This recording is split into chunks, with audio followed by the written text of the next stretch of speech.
So Ghost Month actually helped you. Yes, Ghost Month helped me Thank a you, lot. Ghost Month.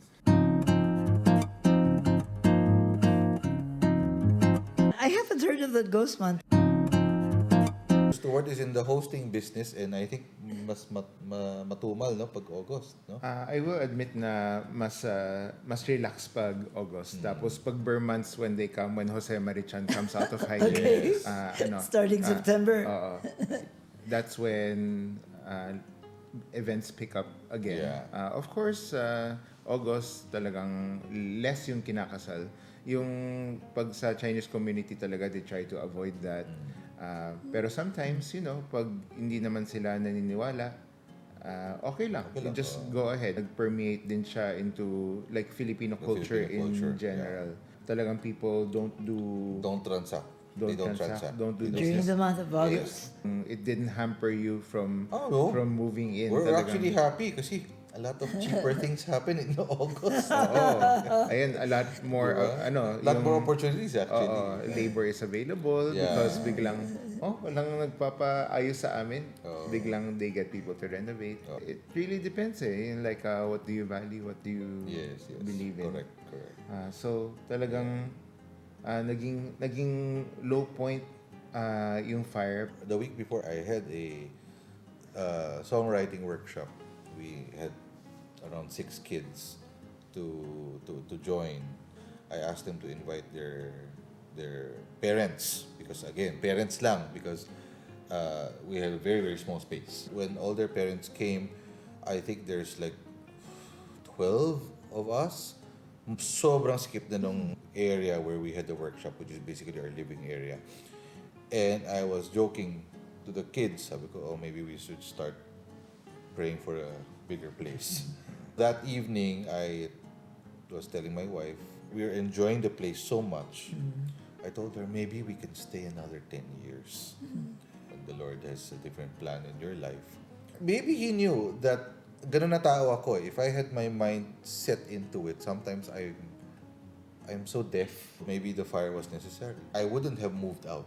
I wouldn't have even dreamt of getting a place 3 times the size of our current location at that time. God was like 10 years. You don't even have 10 days. Yeah, precisely. Diba?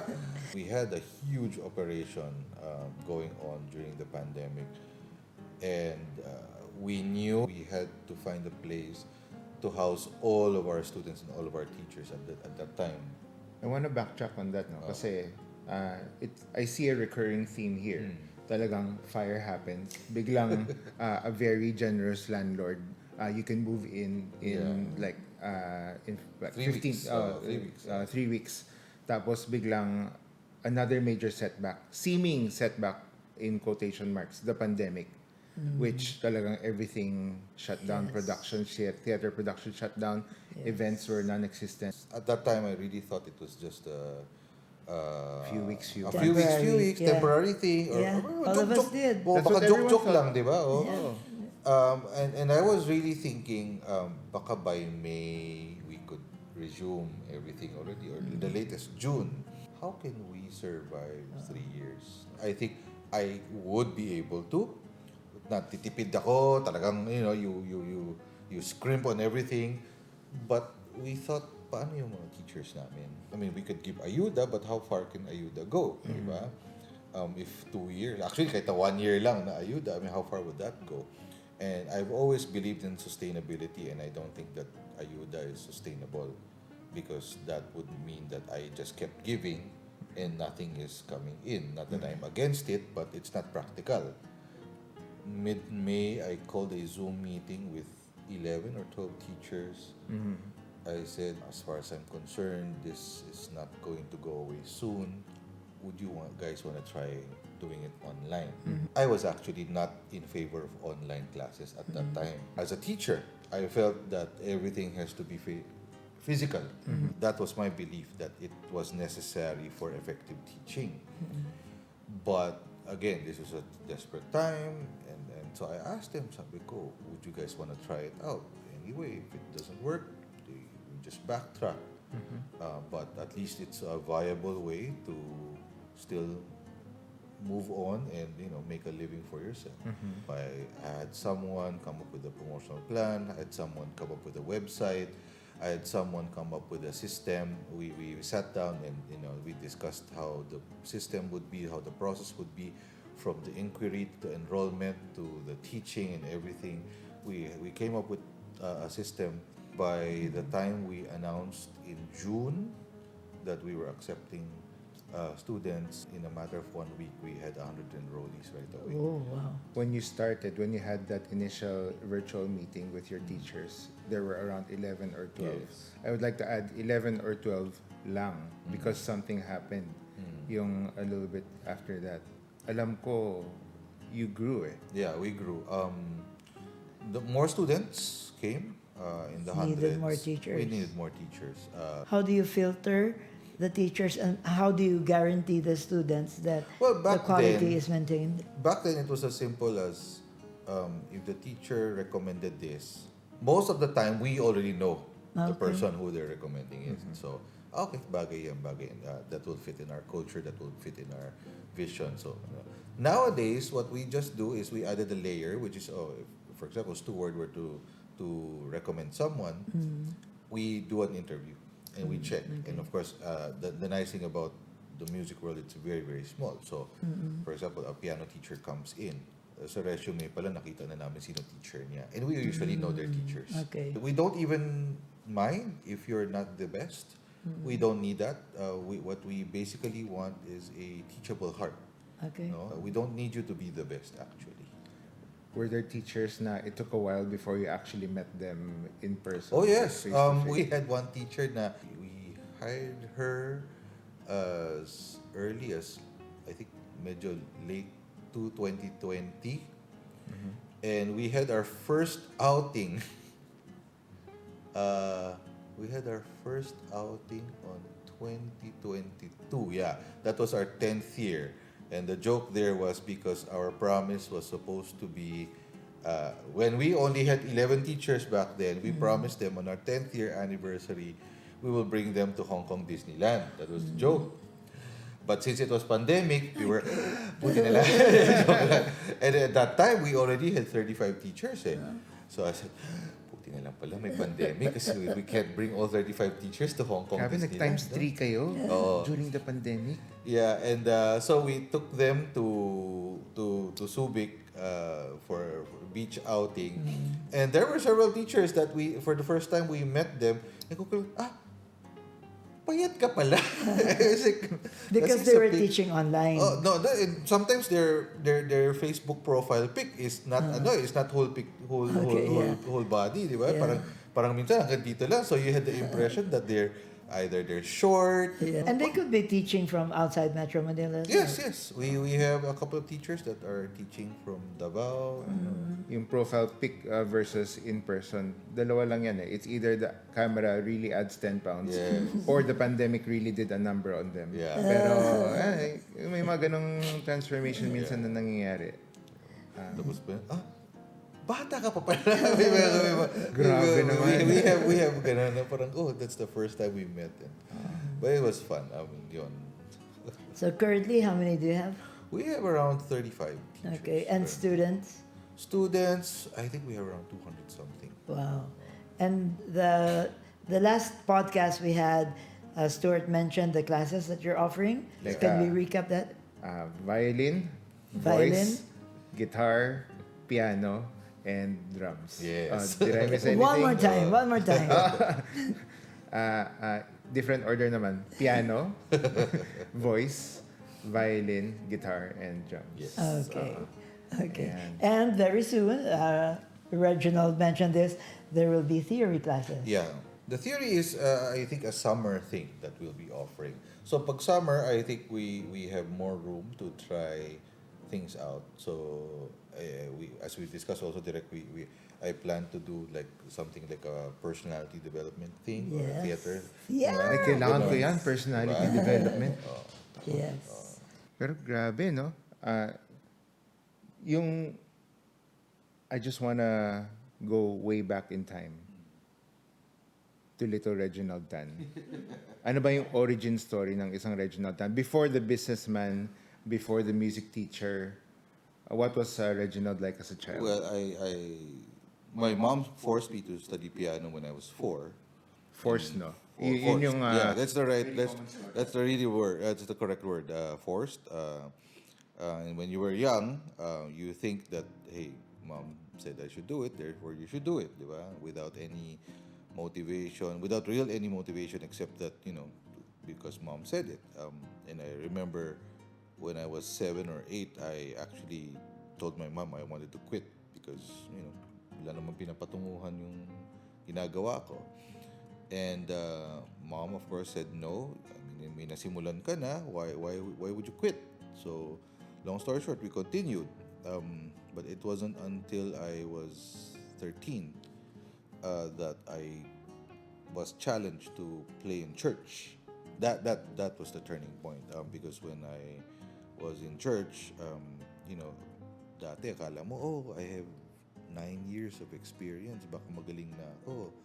Only to find out that when they gave you 2 pieces to play, it took you 3 months to prepare, and pagkatapos ng kalat ka pa rin, no?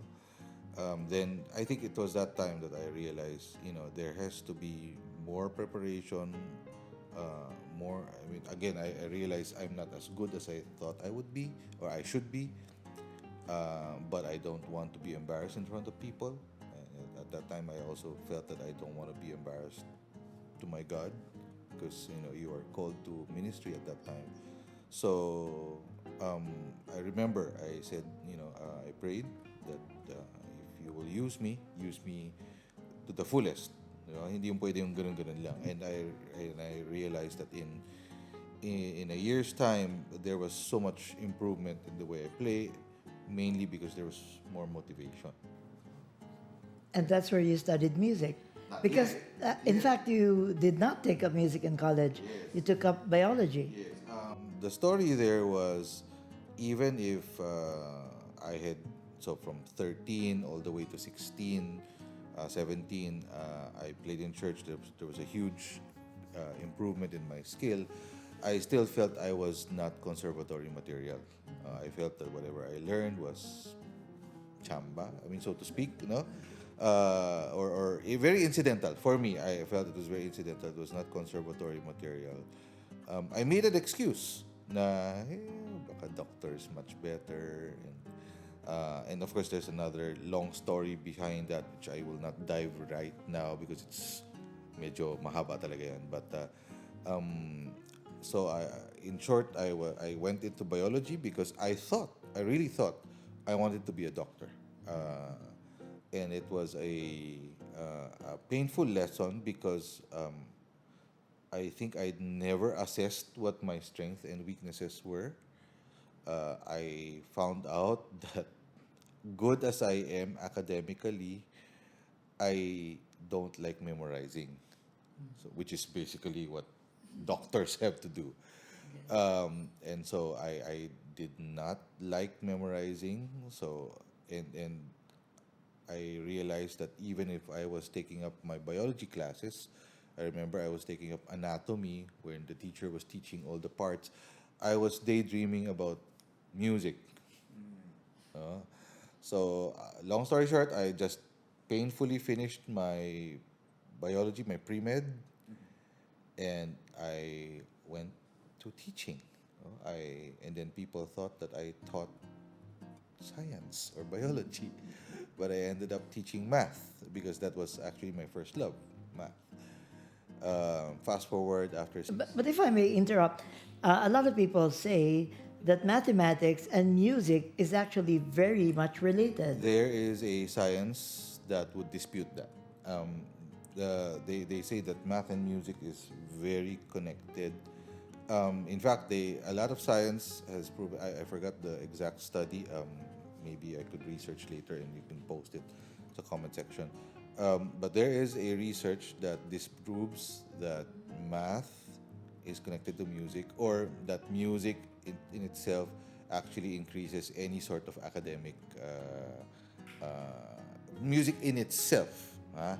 So there has to be a deliberate attempt to use the values and characters learned in music to improve all these other aspects. So, but just to say that math and music is connected, it's very inaccurate because pag ganon, you just go to the conservatory and you get a ton load of mathematicians. But that's not the point. That's not the result. You will not. In fact, a lot of musicians will tell you they hate math. So it's not an accurate term. So it's not really a direct correlation. You just happen to be a man of multiple skills, and math is one of them aside from music. Pero, how do we get from a math teacher to like where you are now? Kasi it's a bit of a leap. Yeah. Well, I never let go of music. Even in the school where I thought I was known as the music guy, it's just that I could not teach music because I never graduated music. You know? Didn't have a degree, so they could not let me teach music. But they know, everyone knew I'm good. I mean, modesty aside, I knew I'm good. I knew I'm more knowledgeable. So I was now challenged by wiser people. So you're good. Why don't you try it? At that time, I was 26. I was actually hesitant because I was like, okay, in my lifetime table, should I be taking up a new course at 26? And by the way, when you take up music, you don't take it up as a master's course. You have to take it up as a bachelor again. So it's back to zero. So I was thinking about do I use another 5 years of my life to study again and finish at 31? But long story short, we took that leap of faith, and it paid off, big time. No? So you did go through the. Yeah, I graduated. I graduated from UP, College of Music, 2008. If you're interested in any of the programs that we talk about, just drop us a line. Platform at soundskradle.com.